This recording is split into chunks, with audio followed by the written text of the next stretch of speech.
Oui, apprécier la dimension QVT dans un établissement au cours de visites de certification, effectivement, un point qui est majeur et qui est très difficile à traiter.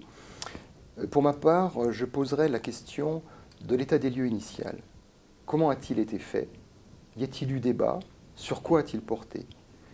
Tout ceci pour savoir si on a abouti dans l'établissement concerné à une vision partagée, ou au moins partiellement partagée de la chose. Ce domaine est complexe, je le rappelle, et il faut bien cerner les actions que l'on engage.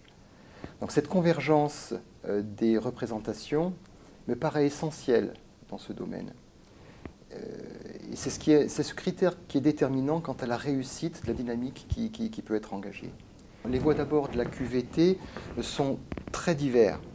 Et les choix réalisés, les choix opérationnels qui sont arrêtés par l'établissement sont significatifs du degré de maturité de la réflexion collective qui peut être engagée.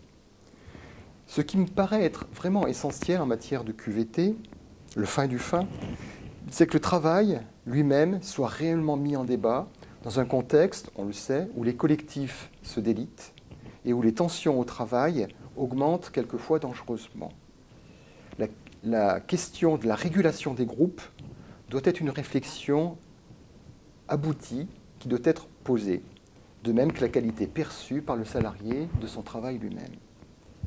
La perception du travail bien fait est essentielle, et ceci pose le problème du travail et de sa perception par le personnel lui-même.